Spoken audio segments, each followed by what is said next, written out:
Assalamualaikum warahmatullahi wabarakatuh. Kembali lagi di channel Mendadak Horor. Apa kabar? Semoga sehat selalu ya. Dukung channel ini supaya bisa berkembang. Tak usah berlama-lama lagi, kita masuk ke ceritanya. Tahun 2002, Desa Watu Kumpul tercekik dalam kekeringan. Langit nyaris tak pernah meneteskan hujan selama lebih dari 9 bulan. Tanah retak seperti kulit tua, sawah mengering menjadi ladang debu, dan sungai kecil di tepi desa tinggal menyisakan bebatuan licin yang terpanggang terik matahari. Bau bangkai tikus dan kambing mati bertebaran dari kebun ke kebun. Angin berembus panas, membawa debu dan harapan yang mati pelan-pelan. Di tengah desa, berdirilah sebuah rumah kayu reot milik Pak Wirya, seorang petani tua beranak satu. Umurnya lebih dari 50. Rambutnya sudah memutih meski kulit wajahnya masih tampak kekar karena terbakar matahari. Hidupnya hanya bergantung pada sepetak sawah di belakang rumah, yang kini tak bisa lagi ditanami apa-apa. Di dalam rumah, anak sematawayangnya, Daru, bocah laki-laki berusia 7 tahun, duduk bersila sambil memeluk perutnya. Matanya sayu, tubuhnya kurus, dan bibirnya pecah-pecah. Ia belum makan sejak kemarin sore. Di dapur, hanya ada air putih dan sebutir singkong busuk. "Iya, lapar," bisik Daru lirih. Pak Wirya diam. Tangannya gemetar menggenggam cangkul tua yang ia letakkan di pojok rumah. Ia ingin menjawab, tapi lidahnya keluh. Di balik dinding kayu, istrinya telah lama meninggal karena demam berdarah saat Daru masih bayi. Sejak itu, hanya mereka berdua yang bertahan hidup, atau tepatnya, berusaha untuk hidup. Hari itu, Pak Wirya kembali dari ladang dengan tangan kosong. Tak ada rumput untuk kambing. Tak ada biji untuk ditanam. Ia hanya membawa satu hal, frustrasi. Dan itu sudah menjadi rutinitas. Dalam beberapa minggu terakhir, ia tak hanya kelaparan, tapi juga dikejar rentenir dari kota yang mengancam akan menyita rumahnya. Hutang pupuk yang dulu ia pinjam saat musim hujan tak kunjung bisa dilunasi. Sore menjelang maghrib, suara beduk dari surau terdengar serak. Desa Watu Kumpul mulai redup, diterangi matahari jingga yang perlahan tenggelam. Tapi di rumah Pak Wirya, kegelapan sudah lebih dulu datang. Pak Wirya duduk di depan rumahnya, menatap kosong ke arah langit. Matanya seperti kaca kosong. Dalam hati, ia berdoa, tapi doanya tak lagi menyebut nama Tuhan. Yang keluar dari mulutnya hanya desah kelelahan dan lirih sumpah serapah pada nasib yang tak kunjung berubah. Dari kejauhan, terdengar suara tertawa anak-anak. Tapi bukan dari desa. Suara itu datang dari balik pepohonan di barat desa, arah hutan kecil yang tak pernah dilewati orang sejak dulu. Orang-orang percaya, di sanalah tempat para leluhur dulu dikuburkan, dan sebagian percaya ada penunggu yang suka menyesatkan orang lewat bisikan. Pak Wirya melirik ke arah suara itu. Tawanya semakin jelas. Tawa anak kecil. Riang, tapi dingin. Tidak wajar. "Daru?" panggilnya refleks, berpikir mungkin anaknya menyusul. Namun yang muncul dari balik hutan bukan anaknya. Hanya angin. Tapi dalam angin itu, sekelebat bayangan lewat, cepat, hitam, dan tak memiliki bentuk pasti. Pak Wirya cepat-cepat masuk ke rumah. Ia bukan orang yang percaya pada hantu. Tapi malam di Watu Kumpul selalu terasa terlalu sunyi untuk orang waras. Ia menutup pintu, mengganjalnya dengan palang kayu, lalu duduk di lantai bersama Daru. Anak itu sudah tertidur, memeluk perutnya yang kempis. Air mata menggenang di mata Pak Wirya. Bukan hanya karena lapar, tapi karena tak ada jalan keluar. Ia bukan anak muda lagi, tak punya koneksi, tak ada kendaraan, tak ada modal untuk pindah ke kota. Hidupnya terjebak di desa yang mati perlahan. Dan yang paling menyakitkan, ia harus melihat anaknya menderita, tanpa bisa berbuat apa-apa. Tiba-tiba, dari bawah lantai rumah, terdengar suara seperti bisikan. "PSST, kekayaan." Pak Wirya membeku. "PSST, bisa panen." Suaranya bukan dari manusia, tapi dalamnya seperti gema dari lubang tanah, diiringi aroma kemenyan dan daging busuk. "Apa itu?" lirihnya. Ia merangkak ke bawah meja, menempelkan telinga ke lantai papan yang tipis. Korbankan yang kau cintai, maka kau akan mendapat lebih dari yang kau impikan. Pak Wirya mundur. Jantungnya berdetak keras. Tapi bukan karena takut. Justru karena ia mengerti apa maksud suara itu. Ia tahu bahwa ia sedang ditawari sesuatu. Jalan pintas yang selama ini hanya ia dengar dalam bisik-bisik warga. Tentang ritual pesugihan, tentang dukun tua di lereng Gunung Kembar, dan tentang tumbal yang bukan sembarang tumbal. Malam itu, Pak Wirya tak tidur. Ia duduk menatap anaknya. Cahaya lampu minyak bergetar di dinding, membentuk bayangan panjang daru yang tampak rapuh dan berharga. Di luar, angin kembali berembus, membawa suara nyanyian. Ambil matanya, kayak tak perlu kerja. Malam-malam berikutnya di Watu Kumpul terasa berbeda. Angin tak lagi sekadar berembus, tapi membawa bisikan.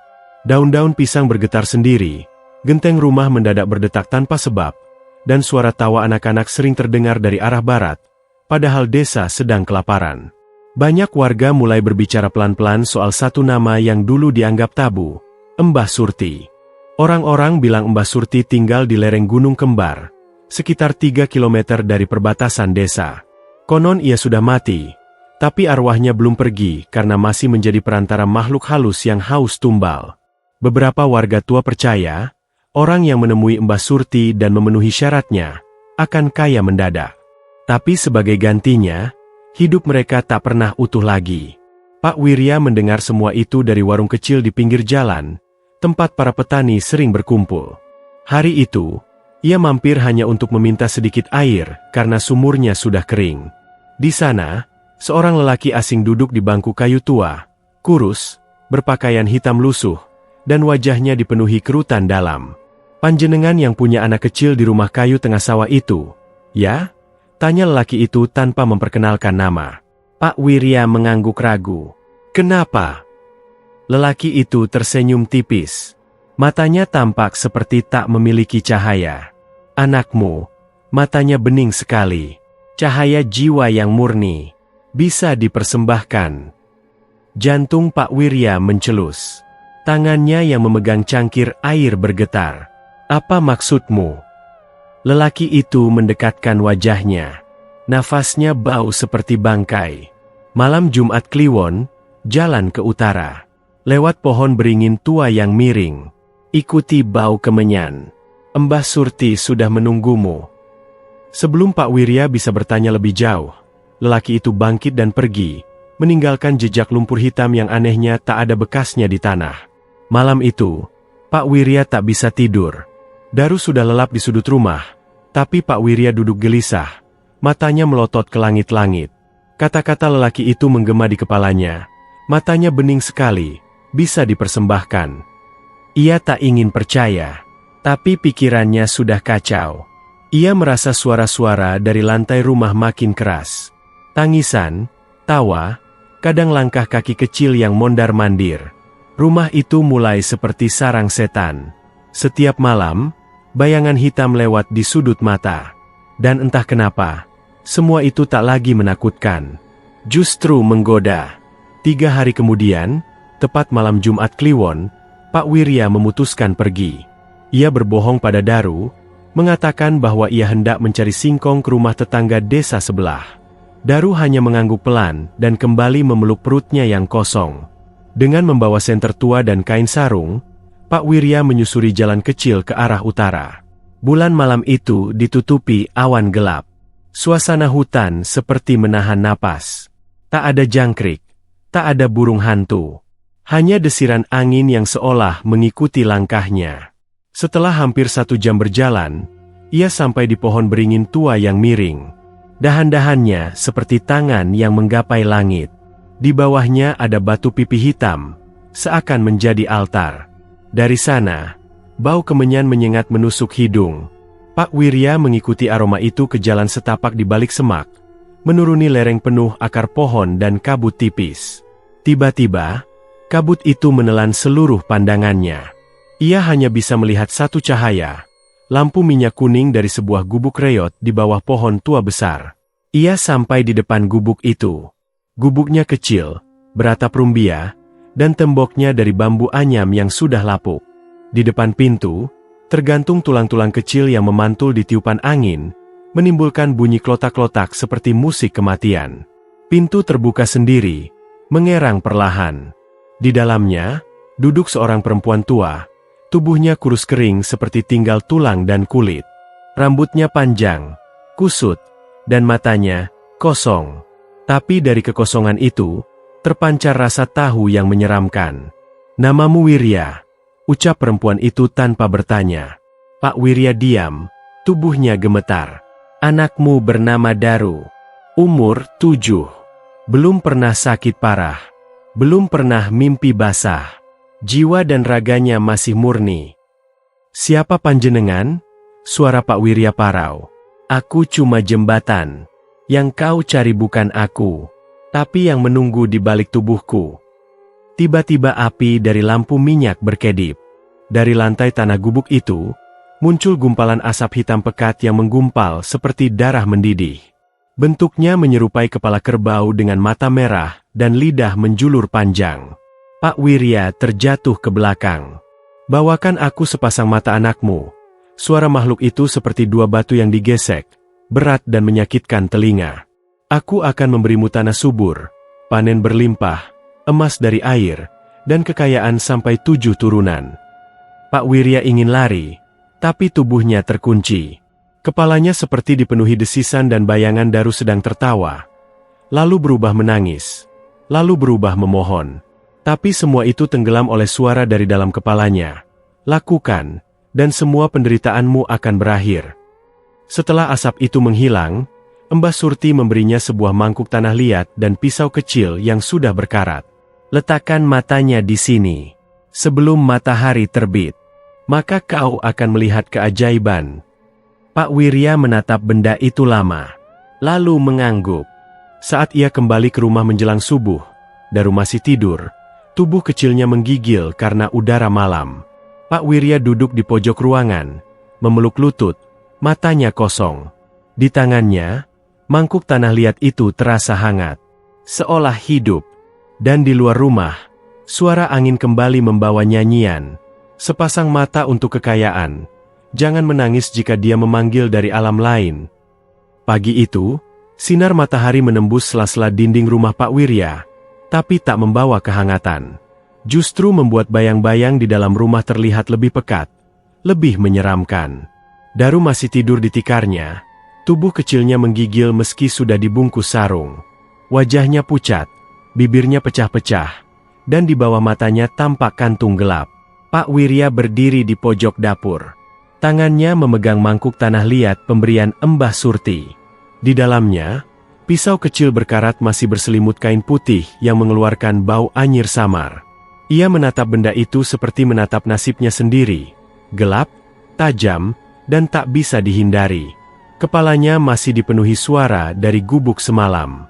Suara berat dari makhluk itu, yang menjanjikan tanah subur dan kekayaan tanpa batas, masih terngiang jelas. Tapi yang paling menghantui justru suara tawa Daru yang berubah menjadi tangis, lalu menjadi bisikan lirih. "Ayah, jangan!" Pak Wirya memejamkan mata. Ia mencoba mengusir rasa bersalah. Tapi suara di dalam kepalanya lebih kuat. "Kalau kau tak melakukannya, kalian berdua akan mati kelaparan. Kau mau lihat Daru membusuk seperti tikus di ladang?" Ia mengerang pelan, memukul kepalanya sendiri. Ia merasa seperti orang gila. Tapi saat perutnya berbunyi dan melihat Daru menggeliat sambil meringis kelaparan, logikanya mulai goyah lagi. Ia melihat anaknya seperti melihat tumbal, bukan lagi darah daging. Menjelang siang, suara ketukan di pintu membuat Pak Wirya tersentak. Tok, tok, tok. Perlahan, ia buka pintu. Di luar berdiri Bu Marni, tetangga satu-satunya yang masih sesekali datang untuk memberi singkong atau air. "Wiri, ini ada singkong rebus, cuma sedikit, tapi bisa buat Daru," ucapnya sambil menyodorkan bungkusan daun pisang. Pak Wirya menerimanya tanpa berkata-kata. Matanya kosong. Senyumnya dipaksakan. "Anaknya belum makan ya? Kasihan, makin kurus. Kamu sendiri juga makin pucat. Jangan terlalu keras mikirin sawah itu. Udah banyak yang menyerah, Wir, ucap Bu Marni sebelum pamit. Setelah Bu Marni pergi, Pak Wirya menatap bungkusan singkong itu. Tapi yang terbayang bukan makanan, melainkan mata Daru yang besar dan bening, yang menurut Mbah Surti, menyimpan cahaya murni. Malam harinya, Daru tertidur lebih cepat setelah makan separuh singkong. Tubuh kecilnya terlihat damai, dadanya naik turun pelan. Tapi bagi Pak Wirya, malam itu adalah neraka. Ia duduk di sudut kamar, menggenggam pisau kecil yang kini sudah terasa hangat di tangan. Cahaya lampu minyak bergoyang pelan, membentuk bayangan Daru di dinding, seolah memelototi ayahnya sendiri. Suara-suara dari lantai mulai terdengar lagi. Suara tanah digali, bunyi kaki kecil berlari, dan bisikan-bisikan. Cepatlah, sebelum subuh, ambil matanya. Pak Wirya mengangkat pisau, lalu menurunkannya. Tangannya gemetar. Ia berkeringat dingin, meski angin dari celah-celah dinding cukup kencang. Tiba-tiba, Daru menggeliat sambil mengigau. Ayah, jangan sakit. Pak Wirya langsung menjatuhkan pisau. Ia mundur, terduduk, wajahnya penuh air mata. Ia menatap anaknya seperti baru sadar apa yang hampir ia lakukan. Ya Allah, ampun aku setan, isaknya. Namun saat ia beranjak untuk menjauh, suara dari balik dinding rumah berdesis. Lemah, lemah, kau tak layak untuk kekayaan. Mendadak, lampu minyak padam sendiri. Rumah menjadi gelap gulita. Dari luar, terdengar suara cakaran di dinding kayu, keras, kasar, seperti kuku yang panjang menggores dari luar ke dalam. Pak Wirya menjerit, mencoba menyalakan lampu lagi. Tapi koreknya tak menyala. Dari atap rumah, terdengar suara seperti benda berat merangkak. Disusul bunyi anak kecil tertawa, tapi tertawanya terputus, lalu berubah menjadi jeritan yang memekakan telinga. Pak Wirya memeluk tubuh Daru yang masih tidur. Tubuhnya menggigil. Matanya menatap gelap, sementara keringatnya membasahi seluruh punggung. Malam itu, ia tak tidur sama sekali. Dan pagi harinya, sawah di belakang rumahnya menghitam. Tanahnya berubah seperti arang terbakar. Burung-burung mati bergelimpangan di antara ilalang. Warga yang lewat hanya berani menatap dari kejauhan. Hari-hari berikutnya, Daru mulai berubah. Ia sering mengeluh sakit kepala, matanya berair terus, dan ia mengigau saat tidur. Ayah, ada yang minta mataku, dia mau ambil. Dia berdiri di pojok kamar. Gumam Daru suatu malam. Pak Wirya membeku. Ia menoleh ke pojok kamar yang ditunjuk Daru. Tak ada apa-apa, hanya bayangan hitam. Tapi malam itu, saat Pak Wirya terbangun karena mimpi buruk, ia melihat Daru duduk sendiri di tengah ruangan, menghadap dinding, dan berbicara sendiri. Kalau mataku diambil, ayah bisa makan, ya? Ucapnya. Pak Wirya langsung menghampiri dan memeluknya. Gemetar. Jangan ngomong gitu. Jangan pernah ngomong gitu, nak. Daru menatap ayahnya lama, lalu berkata lirih. Aku dengar suara itu tiap malam, ya? Dia bilang aku harus ikhlas, biar ayah bahagia. Pak Wirya merinding. Ia tahu waktunya tak banyak. Entah karena bisikan itu mulai menanamkan sesuatu di dalam kepala Daru, atau karena iblis yang memberi tawaran sudah tak sabar lagi mengambil haknya.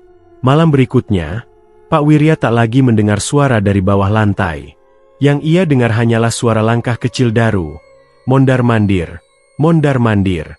Tapi saat ia bangun dan mengecek tikar tempat anaknya tidur, Daru tak ada. Malam itu, Pak Wirya tersentak bangun dengan napas memburu dan keringat membasahi seluruh tubuh.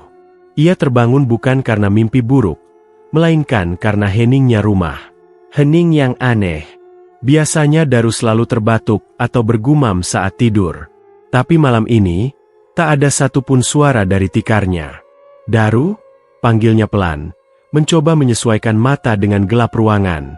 Ia meraba ke sisi tikar tempat Daru biasa tidur. Kosong. Ia berdiri tergesa, panik. Lampu minyak sudah mati sejak tengah malam, dan senter tuanya tertinggal di luar.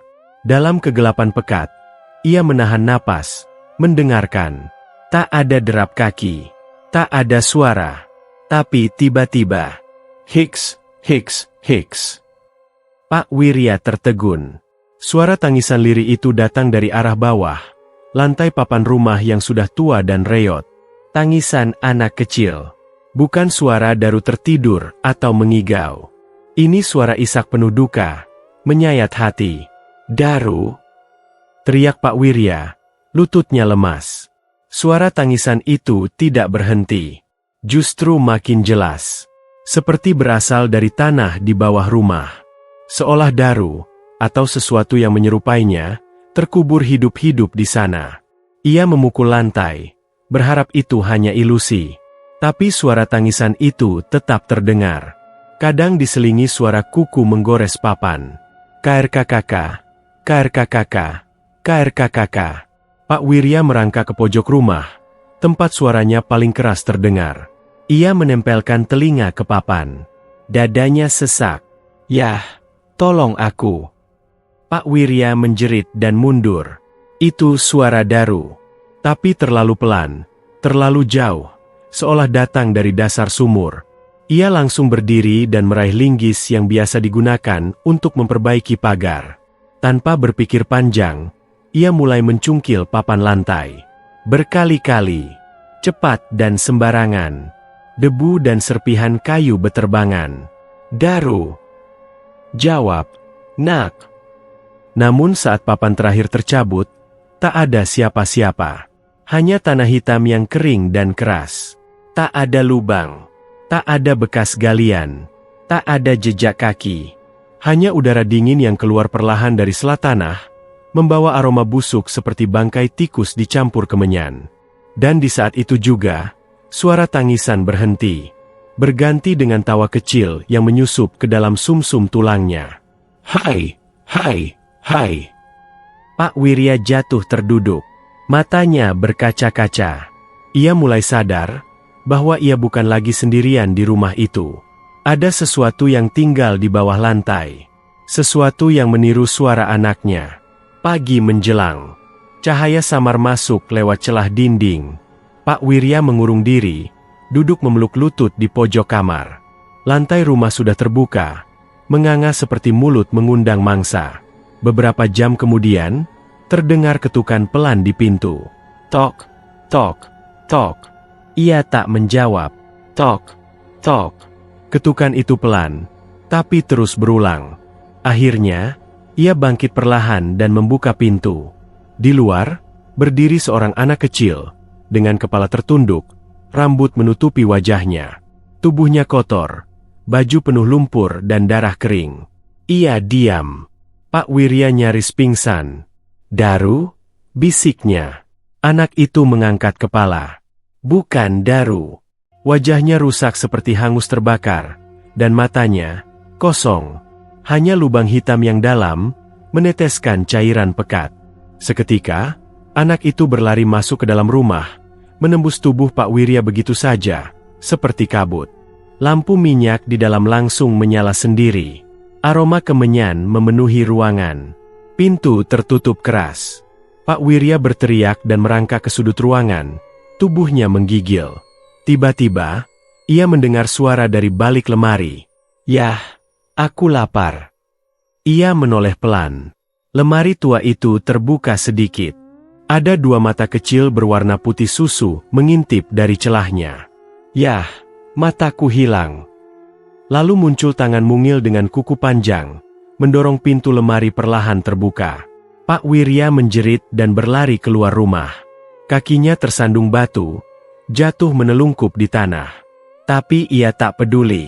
Ia merangkak menjauh sejauh yang ia bisa, hingga tubuhnya sampai di pinggir kebun singkong milik tetangga. Warga yang melihat langsung menghampiri. Pak Wirya? Kenapa, Pak? Ia hanya bisa menggeleng. Matanya liar. Mulutnya komat kamit seperti membaca doa, meski tak satu ayat pun keluar.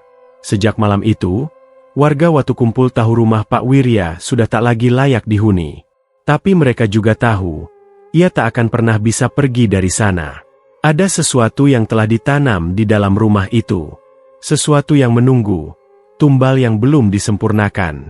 3 hari berlalu. Daru belum juga ditemukan. Warga ikut mencari ke hutan, ke ladang, hingga ke sungai kecil yang hampir kering. Tak ada jejak, tak ada bau mayat. Hanya satu hal yang aneh. Setiap malam, orang-orang mendengar suara anak kecil menangis dari arah rumah Pak Wirya. Tangisan itu terdengar jelas, meski pintu dan jendela rumah tertutup rapat. Beberapa warga berani mengintip dari kejauhan. Mereka melihat lampu rumah Pak Wirya menyala sendiri tiap tengah malam, meski tak ada yang menyalakan. Kadang terlihat bayangan kecil berjalan mondar-mandir di dalam rumah, sesekali menatap keluar jendela dengan lubang mata yang hitam dan menganga. Pak Wirya tidak pernah keluar rumah lagi. Beberapa bilang ia sudah gila. Beberapa bilang ia sudah mati, tapi raganya belum dikubur. Dan sebagian percaya, ia masih hidup, karena iblis belum mengambil mata anaknya sepenuhnya. Dan sejak itu, lantai rumah Pak Wirya tak pernah ditutup kembali. Karena dari sanalah, suara Daru masih terdengar menangis, setiap malam. Malam itu, langit desa Watukumpul gelap pekat seperti arang. Tak ada bintang, tak ada suara binatang malam. Udara diam seolah menahan napas. Angin yang biasanya menari di sela-sela bambu kini seperti mati. Di kejauhan, terdengar suara gamelan samar dari arah Gunung Kembar, bukan dari dunia manusia. Hari itu adalah malam Jumat Kliwon, malam yang diakini orang-orang tua sebagai waktu paling rawan antara alam hidup dan mati. Di rumah tua Pak Wirya, suasana sudah sejak sore terasa ganjil. Lampu minyak menyala sendiri sejak petang, mengeluarkan asap hitam pekat. Dinding rumah mengeluarkan bunyi retakan seperti kayu tertekan dari dalam. Dan dari lubang lantai yang menganga, muncul bau daging busuk bercampur kemenyan basi. Pak Wirya duduk diam di sudut ruangan. Di depannya, terbentang mangkuk tanah liat, berisi air hitam dan pisau kecil berkarat, yang ia dapat dari Mbah Surti. Wajah Pak Wirya kaku, matanya merah dan kering. Seolah jiwanya sudah setengah pergi. Ia menatap ke arah Daru, yang baru saja tertidur, setelah memohon makanan untuk kesekian kalinya. Permohonan yang tak pernah dijawab. Ayah, kalau malam ini masih belum makan, Daru boleh minta maaf karena lahir. Begitu bisik Daru sebelum tidur. Kata-kata itu menghantam hati Pak Wirya, tapi rasa bersalah kini hanya seperti duri kecil dibandingkan dengan ketakutan yang telah tumbuh menjadi raksasa lapar dalam pikirannya. Di luar rumah, angin mulai bergerak. Pelan, lalu semakin kencang. Seolah ada sesuatu yang datang mendekat. Dahan pohon menempel ke jendela, menggoreskan bunyi mencicit seperti kuku mencakar papan tulis. Pak Wirya berdiri perlahan. Tangannya menggenggam pisau. Kakinya gemetar. Tapi bukan karena takut. Bukan juga karena ragu. Tapi karena tubuhnya tahu, sesuatu yang terlarang akan segera dilakukan. Ia berjalan mendekati Daru yang tertidur lelap di tikar usang. Wajah anak itu begitu damai. Cahaya minyak menyentuh pipinya yang kurus, matanya yang tertutup, dan bulu matanya yang panjang. Pak Wirya jongkok. Ia memandangi wajah anak itu lama sekali. Maafkan, Daru. Ayah sudah mencoba bertahan, bisiknya dengan suara parau. Kita butuh makan. Nak, kita butuh hidup. Tangannya perlahan mengangkat pisau. Pisau itu bergetar. Cahaya lampu menyilau di mata pisau, seolah memperlihatkan bayangan dirinya sendiri. Seorang ayah yang hendak menjadi pembunuh anaknya sendiri. Daru menggeliat kecil. Mulutnya bergerak, seperti bicara dalam tidur. Ayah, Daru mimpi, rumah kita besar, banyak makanan, ayam goreng, banyak sekali. Pak Wirya menggertakkan gigi. Air matanya jatuh, tapi tangannya tak berhenti. Ia mendekatkan pisau ke wajah Daru, lalu ke kelopak matanya. Seketika itu juga, lampu minyak padam. Gelap, dan dari bawah lantai rumah, terdengar jeritan. Selesaikan. Bersamaan dengan itu, tubuh Pak Wirya seperti dikendalikan. Ia sudah tidak sadar sepenuhnya. Tangan yang menggenggam pisau itu bergerak cepat. Satu sabetan kecil, lalu sabetan kedua. Jeritan Daru memecah keheningan malam. Tubuhnya meronta. Matanya, yang dulu indah dan bening, kini berdarah, terbuka, dan kosong. Sepasang bola mata itu tergolek dalam mangkuk tanah liat, berenang dalam darah hangat. Pak Wirya menjatuhkan pisau. Ia tersentak, sadar, tapi sudah terlambat. Daru menjerit kesakitan, tubuh kecilnya kejang. Tangannya meraba udara, mencari wajah ayahnya yang tak lagi bisa ia lihat. Ayah, gelap. Ayah. Pak Wirya memeluk tubuh anaknya, menangis sejadi-jadinya. Tapi Daru hanya terus berteriak. Darah membasahi sekujur wajah dan lehernya. Matanya sudah tak ada. Dunia Daru sudah lenyap. Sementara itu, dari luar rumah, angin berubah menjadi badai. Dan dari lubang di lantai, muncul asap hitam yang membumbung seperti ular, berputar di dalam rumah, melilit tembok, menyusup ke langit-langit, lalu masuk ke dalam mangkuk berisi mata Daru. Api lampu minyak menyala kembali sendiri, menyala biru. Dari luar rumah, cahaya aneh terpancar dari celah jendela. Warga desa yang melihat dari kejauhan tak berani mendekat, hanya menunduk sambil mengucap istighfar. Malam itu, ritual telah selesai. Dan tepat pukul 3 dini hari, Daru mengembuskan napas terakhir, dengan darah masih mengalir dari rongga matanya. Tak ada yang bisa menyelamatkannya. Bahkan ayahnya sendiri hanya bisa memeluk jasadnya sambil menggigil seperti orang sakit jiwa. Pak Wirya menatap mangkuk tanah liat itu dengan mata kosong. Sepasang bola mata anaknya masih mengambang di dalamnya. Dari lubang lantai, terdengar suara napas berat dan tawa kecil. Hai, kekayaan akan datang, tapi dia tak akan pernah memaafkanmu. Pak Wirya menunduk, air matanya jatuh ke tanah. Dan untuk pertama kalinya, rumah itu benar-benar hening. Esok harinya, warga menemukan tubuh Daru terkubur setengah di ladang belakang rumah. Kepalanya keluar dari tanah, wajahnya bersih, seolah baru dimandikan. Tapi matanya tak ada. Hanya 2 lubang kosong yang menghadap ke langit. Pak Wirya tak pernah menjelaskan apapun. Ia hanya berdiri di dekat pohon jambu, menatap ladang tanpa suara. Dan anehnya, seminggu kemudian, sawahnya yang gersang mulai hijau kembali. Air sumur yang kering mendadak melimpah. Tanah yang mati mengeluarkan bau harum. Ayam-ayam bertelur setiap hari. Kambingnya hamil dan beranak 2 sekaligus. Dan di pojok dapur, ada sekarung uang logam emas, yang entah dari mana datangnya. Tapi meski kekayaan itu datang, mata Pak Wirya mulai terlihat kosong. Seperti tak ada nyawa lagi di balik sorot matanya.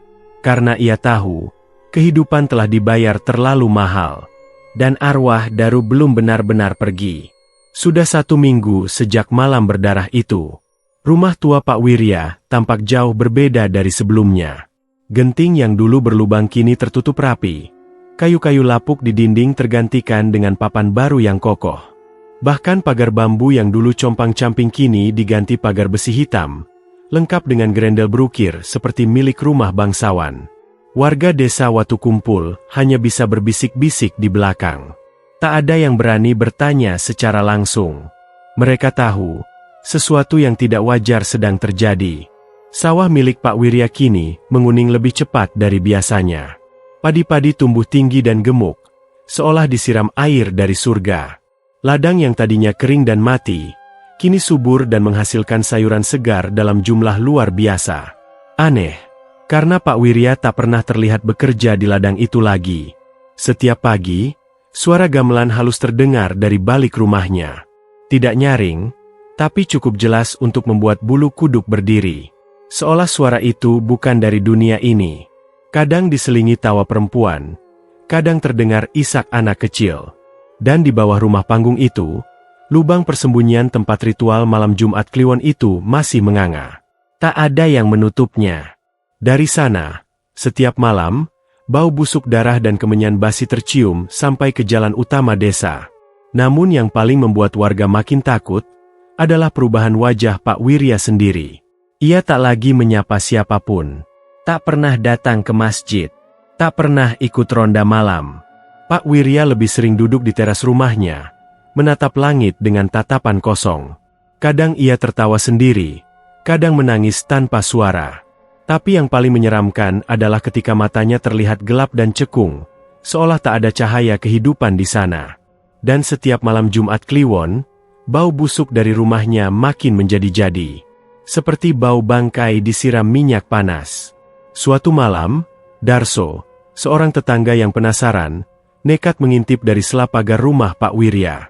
Ia mengendap-endap, membawa senter kecil yang dibungkus kain hitam agar tak terlalu terang. Dari balik lubang dinding, ia melihat Pak Wirya duduk menghadap mangkuk tanah liat. Di dalamnya, masih terendam sepasang bola mata Daru, yang kini tampak tidak membusuk sama sekali, malah semakin bening, seperti batu akik mengkilap. Di sekelilingnya, terdapat tulang ayam, rambut manusia, dan uang logam kuno berserakan di lantai. Dinding rumah dicoret-coret dengan tulisan Jawa kuno dan darah kering. Pak Wirya tiba-tiba berbisik. Suaranya pelan, tapi terdengar jelas. Daru, lihat, hasilnya besar. Nak, ayah sudah beli kebun baru, ayam 5 ekor, dan ibu-ibu pasar mulai dengar nama kita. Tapi kenapa kamu masih datang tiap malam? Kenapa kamu belum mau pergi? Lalu, suara anak kecil terdengar dari balik kamar. Karena aku lapar, ya? Darso langsung jatuh terduduk. Keringatnya dingin, matanya membelalak. Ia mencoba mundur, tapi kaki dan tangannya gemetar hebat. Dalam ketakutan, ia tak sengaja menjatuhkan senter kecilnya ke batu. Ceklek. Pak Wirya tersentak, menoleh tajam ke arah suara. Siapa di sana? Darso langsung bangkit dan lari membabi buta ke arah hutan kecil di belakang rumah. Nafasnya memburu, tubuhnya kotor oleh lumpur dan duri. Tapi ia tak peduli. Yang ia tahu, ia hampir mati malam itu. Keesokan harinya, Darso demam tinggi. Lidahnya kaku, matanya melotot kosong. Dokter dari kecamatan bilang ia kena tifus. Tapi orang-orang tua bilang, jiwanya diseret ke alam yang tak terlihat. Dan memang sejak malam itu, satu persatu warga desa yang pernah membicarakan Pak Wirya mulai terkena musibah. Ada yang kakinya patah karena jatuh dari pohon, padahal sebelumnya sehat-sehat saja. Ada yang rumahnya kebakaran karena api tungku menyambar tanpa sebab. Ada yang anaknya hilang di ladang dan baru ditemukan 2 hari kemudian dalam keadaan linglung, hanya bisa menggumam. Aku lihat anak kecil tanpa mata, dia manggil aku. Desa Watukumpul berubah mencekam.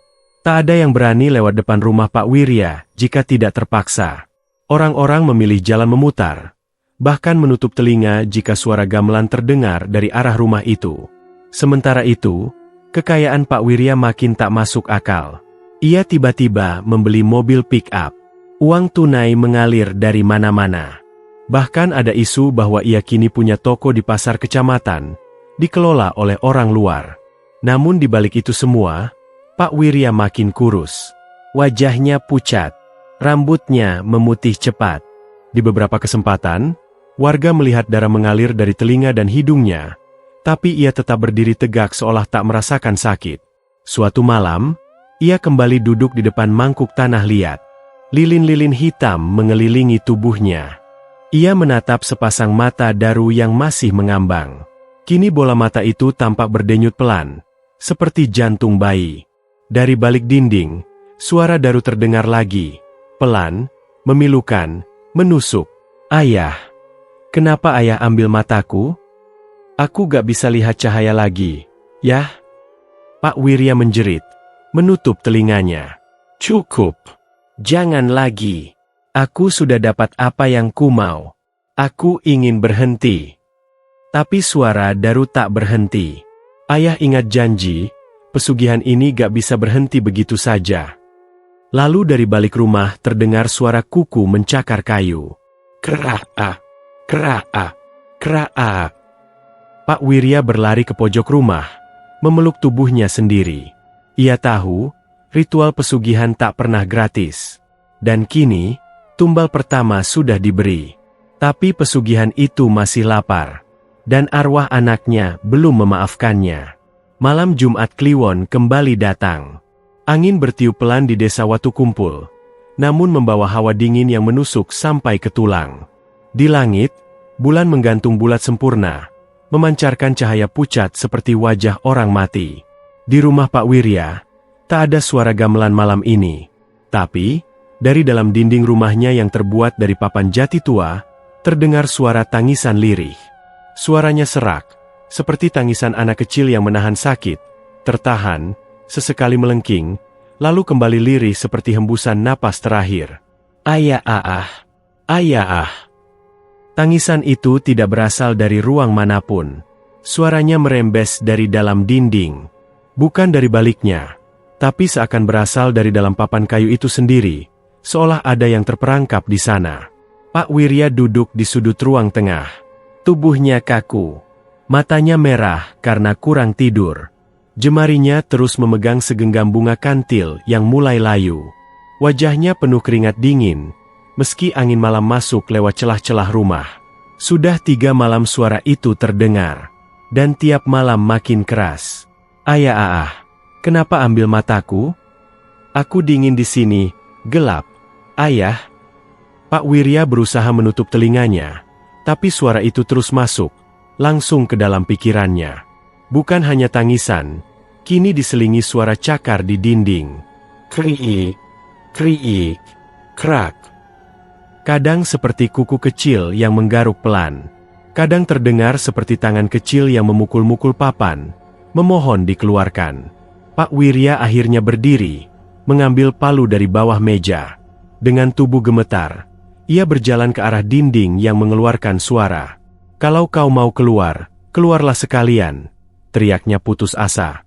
Ia mulai memukul papan dinding itu dengan palu. Brak, brak, brak. Papan pecah. Tapi di baliknya tidak ada apa-apa. Hanya dinding tanah rumah panggung. Tapi suara itu belum berhenti.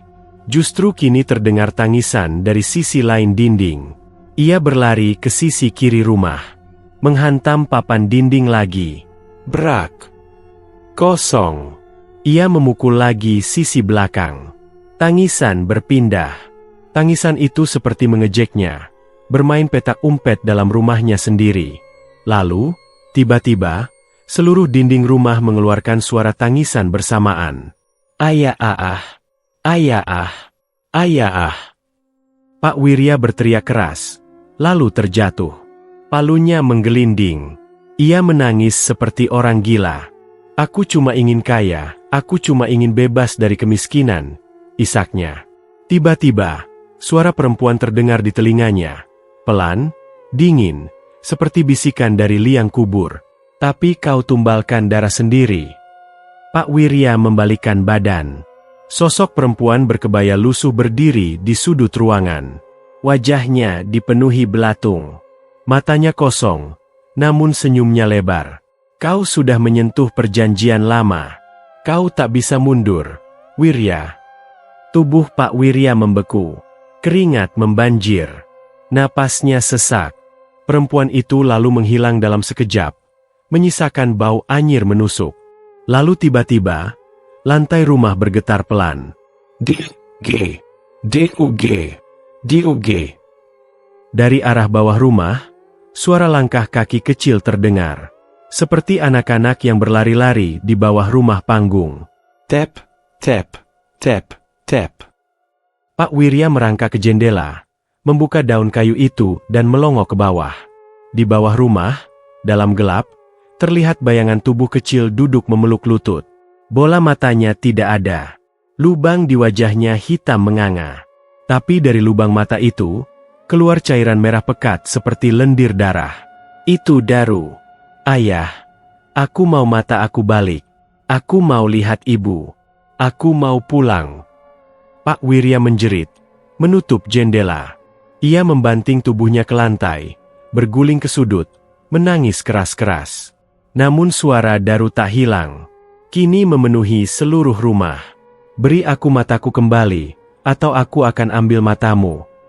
Tiba-tiba semua lilin di rumah padam serentak. Kegelapan total. Lalu, suara langkah kecil terdengar dari dalam rumah. Perlahan. Dekat. Semakin dekat. Tap, tap. Tap. Pak Wirya menahan napas.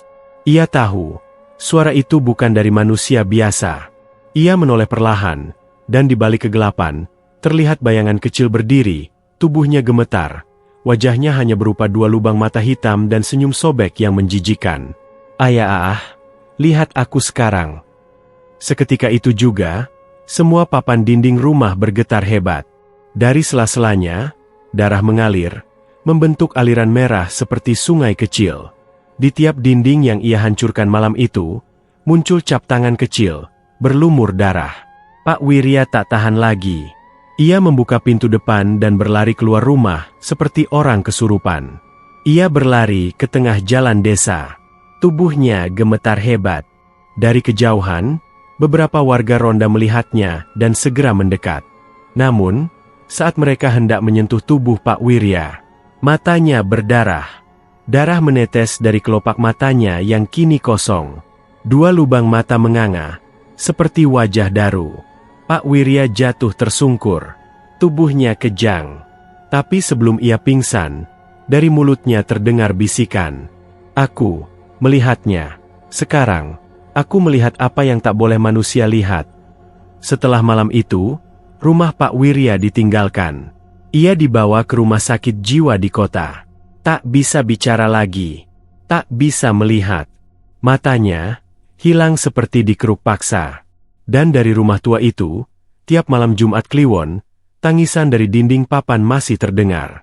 Tangisan anak kecil yang kehilangan matanya. Tangisan seorang ayah yang telah mengkhianati darah dagingnya sendiri. Pasar malam di desa Watu Kumpul tahun itu adalah yang pertama setelah bertahun-tahun ditiadakan. Sejak kejadian mengerikan yang menimpa keluarga Pak Wirya, warga jarang mengadakan hajatan. Tapi malam itu, entah mengapa, banyak warga merasa wajib datang. Seperti ditarik oleh sesuatu yang tak terlihat. Tenda-tenda warna-warni berdiri di sepanjang lapangan desa.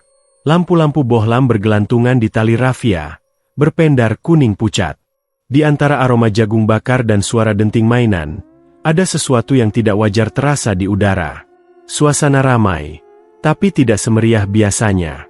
Anak-anak tampak gelisah. Beberapa menangis tanpa sebab.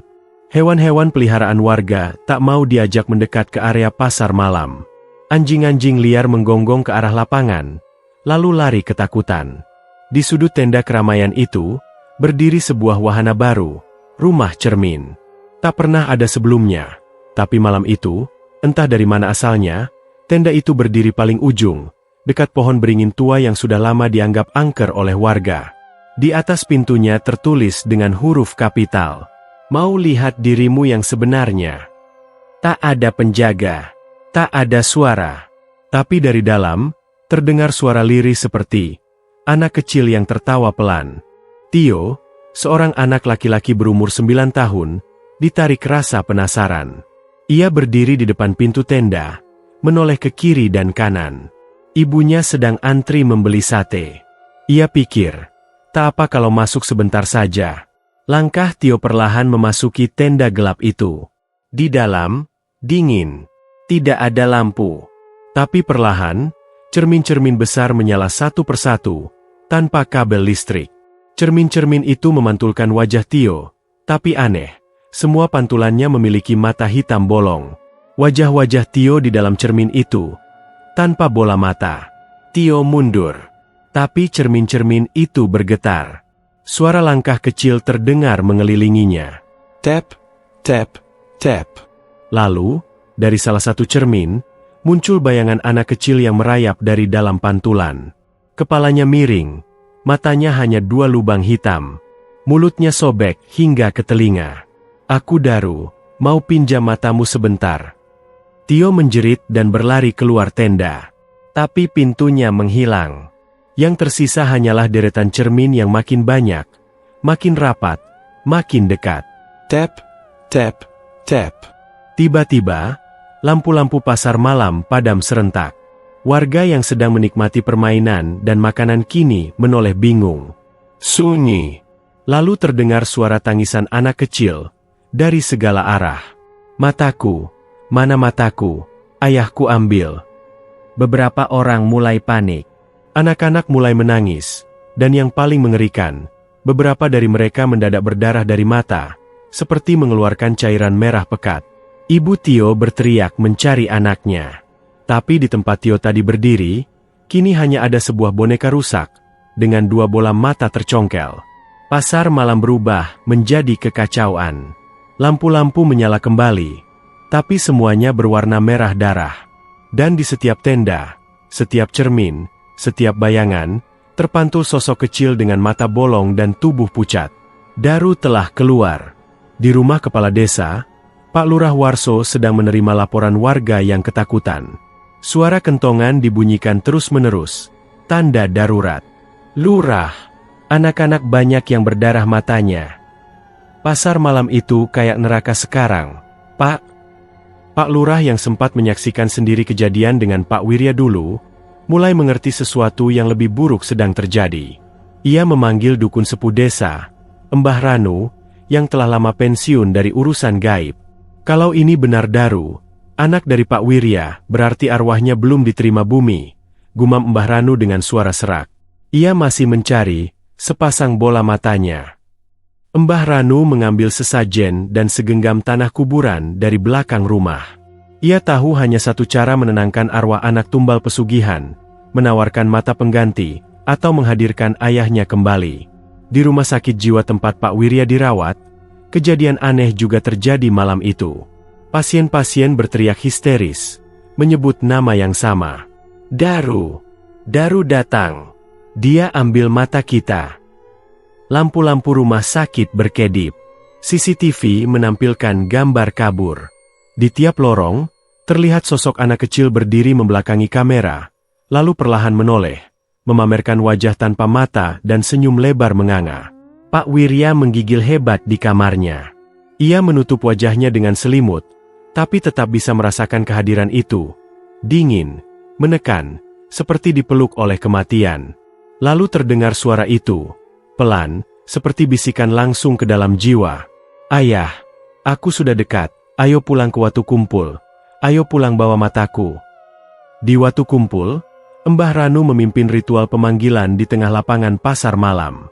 Ia membawa 2 bola mata dari ayam hitam, ditanam dalam tanah, dan memanggil arwah Daru agar datang mengambilnya sebagai pengganti. Tapi tanah itu menolak. Bola mata ayam itu meledak, dan darah menyembur ke wajah Mbah Ranu. Dia tak mau pengganti, dia mau mata yang diambil darinya sendiri. Saat itu juga, langit Watu Kumpul menggelap meski belum larut.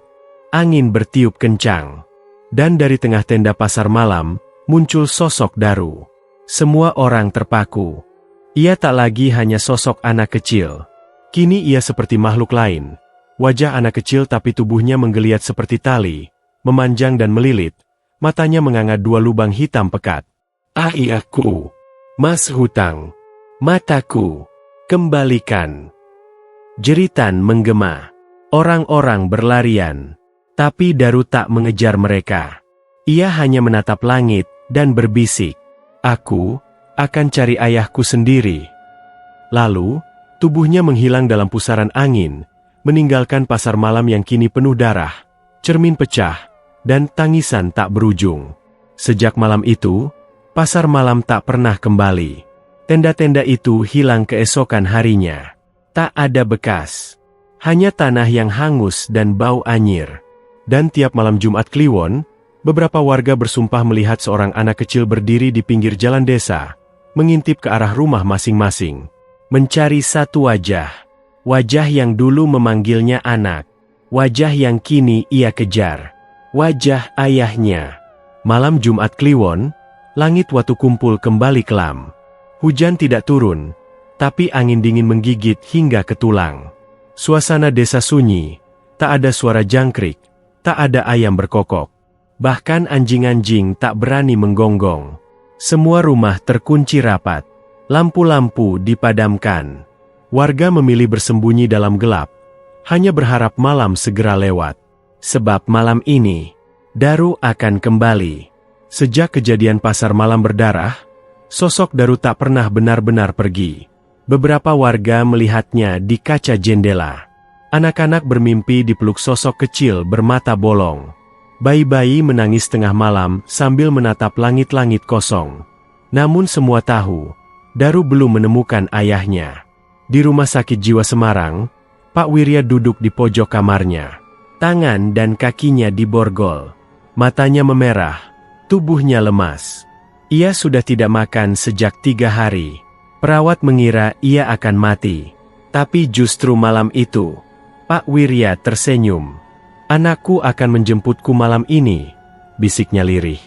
Detik berikutnya, semua listrik di rumah sakit padam.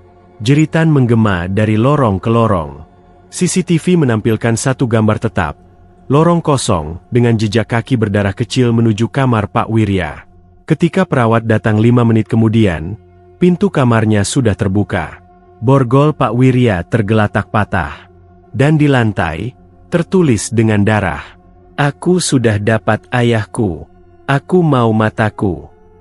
Di tengah malam yang pekat, Pak Wirya berdiri di tengah lapangan desa Watu Kumpul. Tubuhnya kurus, matanya kosong. Di tangannya, tergenggam boneka usang milik Daru yang pernah ia buang. Mbah Ranu sudah menunggu. Ia tak bisa melarikan diri lagi. Segala upaya pengusiran gagal. Satu-satunya jalan adalah memanggil Daru, dan mengembalikan yang telah diambil. "Wirya, kau harus lakukan sendiri.